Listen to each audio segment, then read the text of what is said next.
mid-weekend. That heat index over 100 degrees, and we'll also have some isolated storms around. I'll break down all the details coming up.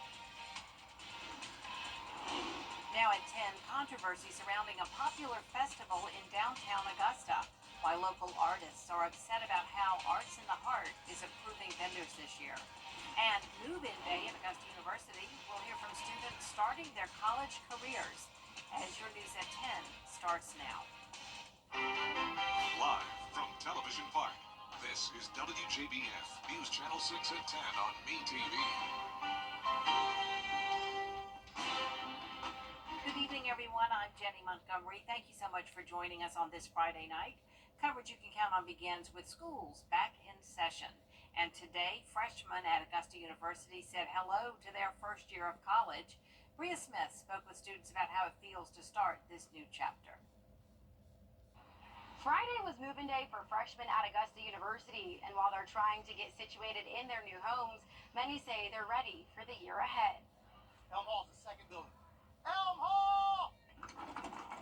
Students moving into college might be something university staff is used to, but for freshmen, this is the first of many firsts during their collegiate career. Yeah. Okay, so we need to go to the parking lot. Yeah, if you'll leave your cars into the parking lot right there, you can park in any spot, reserved or not. I'm a little nervous because I did get paired with random roommates. I didn't end up finding one, so I'm a little nervous to meet them, but I'm excited. While some students know what they would like to study, others like Sarah Finch say that is still to be determined. I'm hoping to potentially get a career in physical therapy because I actually recently tore my ACL, and so I've been in that for the past few months, and it's kind of made me get more of an interest in that. So I chose nursing because my mom's a nurse, and just hearing all the stories of what she's encountered, I just really enjoyed. It just seemed like something I would want to do. And then I chose AU because I've visited before, and then after orientation I was like, yeah, this is definitely somewhere I'm going to go. More move-in days are scheduled for this weekend, and school leaders tell me they're anticipating nearly 11,000 students this semester in Augusta. Bria Smith, WJBF, News Channel 6. A pinning ceremony this morning at Aiken Technical College for the School of Health Sciences. More than 60 summer graduates getting recognized at Aiken Tech's Student Activity Center. Students from 5 different health science programs received pins for their hard work and dedication. School leaders say everyone in the graduating class has accepted a job. That's a 100% hire rate. It means a lot because this is actually the next step to us finishing school, as well as moving on to building the student association here at Aiken Tech. My friends have turned to family. My instructors have become great role models for me. Great networking skills have been developed here. I would honestly wouldn't change anything. Fall semester classes begin Monday, August 19th. Time now for a first check of our weather. For that, we turn to Chief Meteorologist Jenna Petracci. Well, I'm happy to report that it is a nice dry night. We did have a few isolated showers come through earlier, but now not a drop of rain across the CSRA. Of course, we do still have the flood warning, though, for the Edisto River Basin area in Bamberg County. This goes until tomorrow at 7:30. So once again, you are urged to evacuate if you are anywhere from Embry Road down to the Colleton County line in Bamberg County along the Edisto River. Unfortunately, Bamberg did pick up around 3/4 of an inch of rain today. Notice the green area here that also stretches into Allendale County. The rest of the CSRA, not much rain at all, just under a half an inch in Augusta. And check out the rainfall totals from Debbie. Very impressive amounts. Now over 12 inches in Bamberg, and of course these are just radar estimates, so it's possible that where you live in any of these counties, you could have picked up even more rain than what this is showing. Around 10 inches in Sylvania, and even out towards the west, around 5 inches in Johnson and Emmanuel County. Nice and dry here, though. You can see some stars even in the sky here on our Terry Lambert Hyundai Skyview cam outside the station. 94 was our high today, so back to that summertime heat. Low of 74, also around average. Upper 70s to low 80s at the moment. 82 in Barnwell and Allendale, 79 in Augusta, Millen. A little bit warmer at 85, 82 in Sparta, and 84 in Waynesboro. The weekend will be hot as well. Humidity also staying high with that heat index between 100 to 106. Scattered storms each day. A little bit of a higher chance of rain on Sunday. And as we look ahead into next week, that's when we'll start to see a bit of some heat relief. So I'll break down all those details coming up. But back to you, Jenny. All right, thanks, Jenna. A code red is issued for people living along the Edisto. Stay with us. The governor of Georgia is looking over the damage from Tropical Storm Debbie. His thoughts on the response from local agencies after the break. And the heat and humidity will stick around over the weekend with still some chances of rain. I'll have all the details coming up.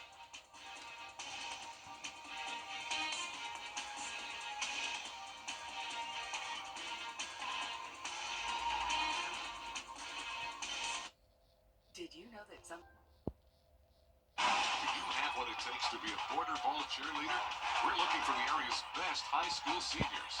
Tryouts for Team South Carolina will be held on Sunday, August 25th. Register now at WJBF.com/cheer. Now, your most accurate forecast with WJBF Live Viper 6. Welcome back. I want to start out with a shout out to a very special person. This is Sierra. She was our weather intern all summer long, and unfortunately, yesterday was her last day here at WJBF.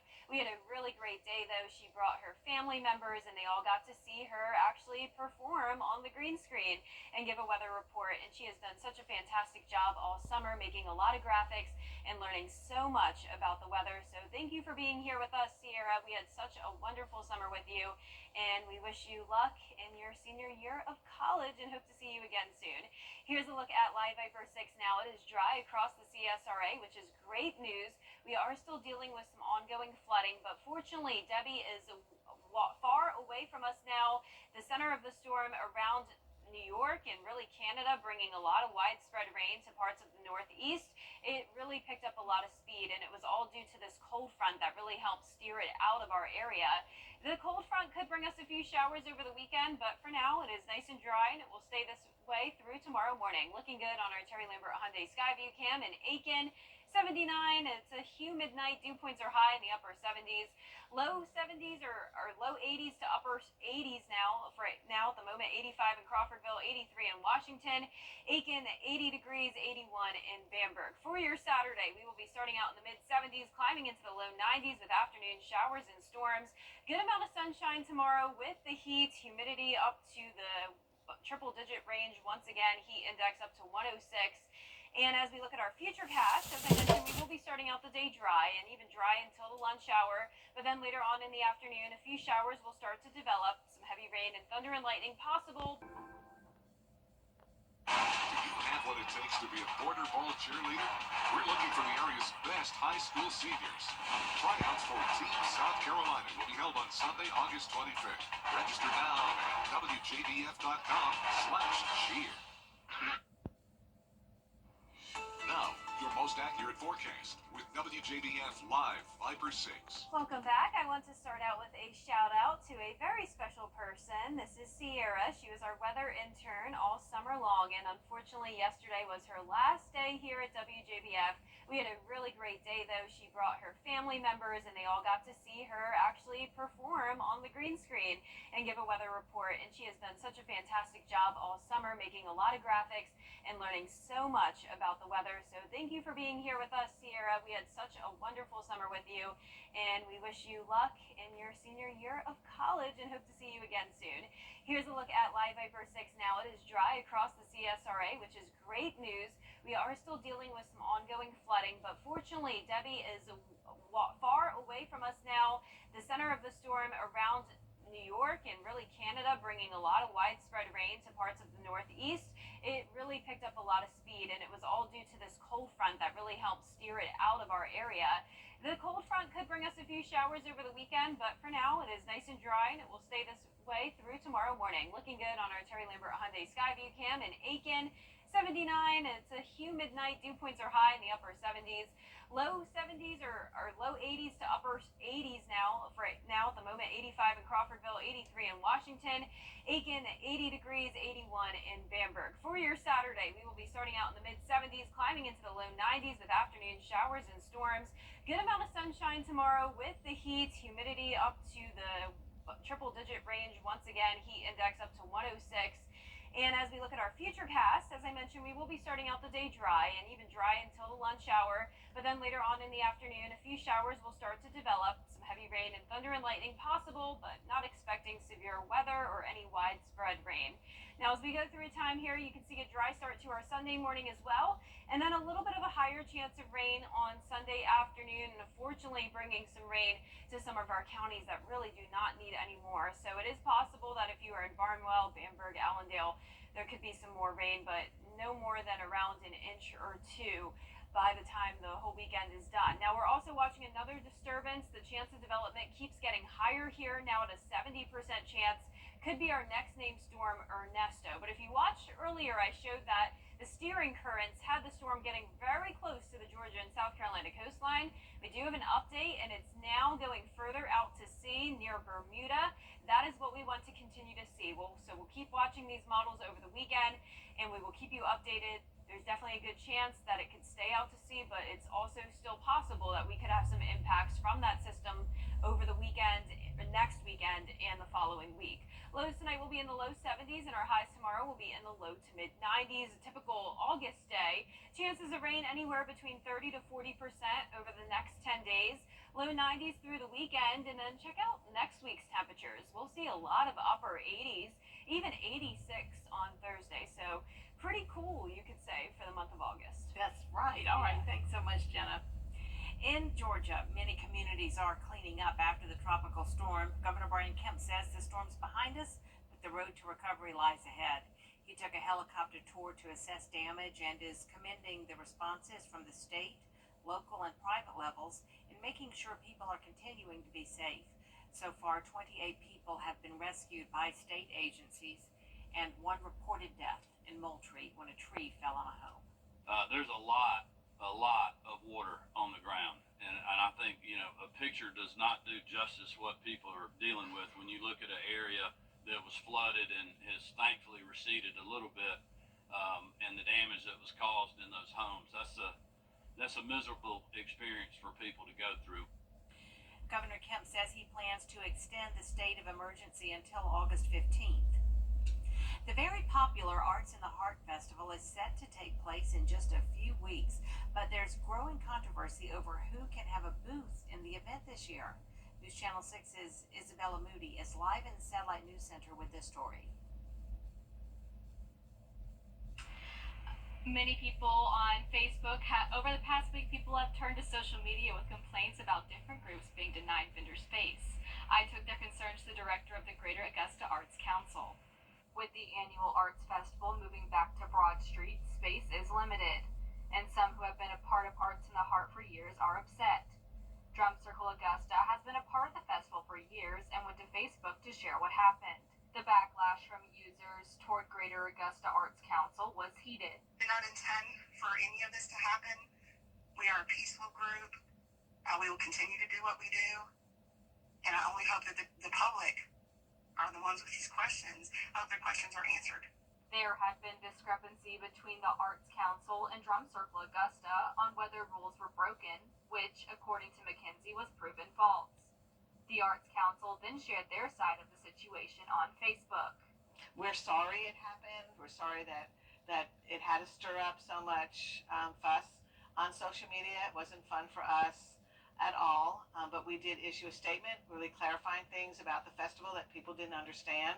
Some vendors wish they could have had more information about why they were denied a booth, since they had been a part of the festival before. It'd be better to have said, we see from our records that you were here before, and we did pay you guys, but this is how it's done now. Like I said, if you're going in a different direction, say, we're going in a different direction. We can understand that.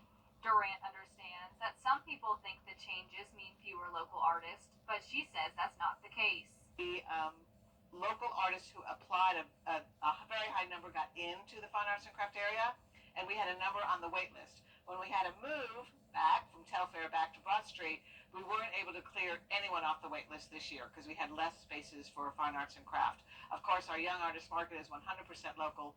Our community stage is 100% local. Our Global Village cookers are 100% local. So we're very happy with the numbers that we bring in. In the end, Drum Circle Augusta does not want people to boycott Arts in the Heart. McKenzie and other members believe children need art and music. Music is important. Our street performers are important. Everything that we do is for children. It's important, and music is important to children. Arts in the Heart draws in about 100,000 people from around the country over the 3-day festival. For more information on the festival, you can go to WJBF.com. Stay with us. Body cam footage has been released of the response to the attempted assassination of former President Trump. Coming up, the Braves are on the road and looking to get back in the win column. And it's the final week of high school scrimmages before football season starts next week. Kira Goldstein has sports next. Coleman Services. Now, WJBF sports coverage you can count on. We are just 1 week away from the start of high school football, and teams around the CSRA are using one last scrimmage to make some final adjustments before the season starts.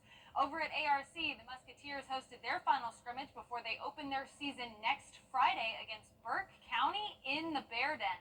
Head coach Keenan Grissett spoke about how hard his team has been working and what he's most looking forward to about getting back on the field and under the lights. Definitely proud. Think we left a couple plays out there on the grass, but as expected for it to be the first game. But work is still to be done. I'm a guy that's never really satisfied. They'll tell you that. But it's a work in progress. So we process over product for sure. No better time of the year than right now. Friday night football, baby. Absolutely.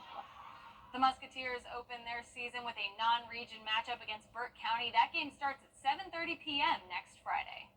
Over in the MLB, it's been a rough season for the Braves. They lost their Cy Young Award favorite to elbow surgery after 2 starts, lost their reigning NL MVP to knee surgery, lost their starting catcher, their center fielder, and second baseman for about 2 months apiece, and then recently they lost their mascot Blooper to a calf injury. But through it all, they've pretty much stayed in contention in the wild card race. That is until maybe this week. Earlier this week, the Atlanta Braves got shut out at home in back-to-back games for the first time in 10 years. And since then, it's been pretty rough. They followed those losses up with 2 more on Wednesday and Thursday, which means they were swept for just the 3rd time this season. They are currently riding a 5-game losing streak, and they dropped into 4th in the wild card race, but they're looking to get back in the win column tonight against the Colorado Rockies. Currently, they're trailing 5-2 in the 6th inning. I'll have more updates for you at 11. In other Braves news, the MLB announced on Friday that on August 2nd, 2025, the Braves and the Reds will play a regular season game inside the Bristol Motor Speedway. This is what the view will look like from the last great Coliseum. We can't wait for the 2025 Speedway Classic. And finally, over at the Wyndham Championship, round 1 took place on Friday after storm damage delayed the opening round.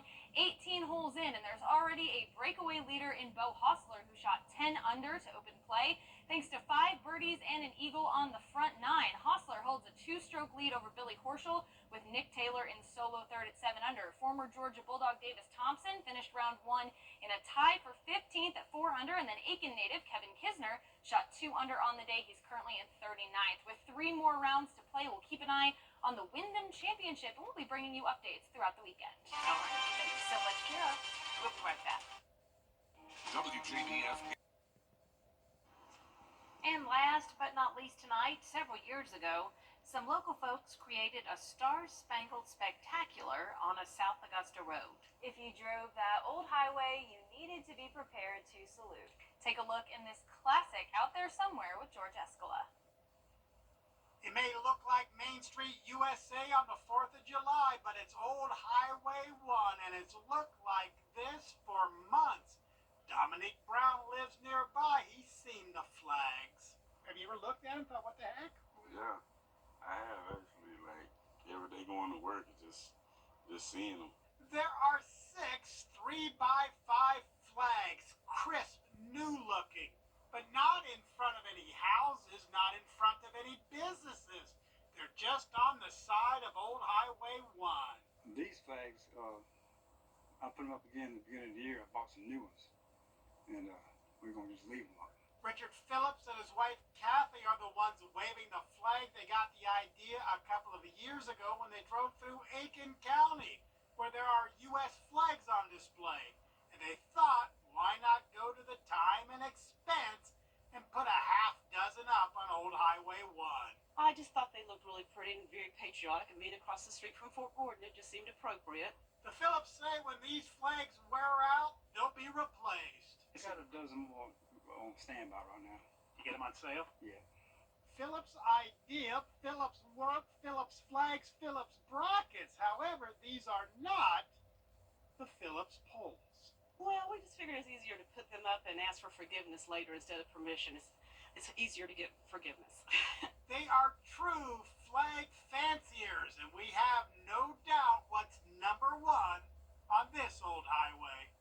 Out there somewhere in Augusta, Georgia, Escala, WJBF, News Channel 6.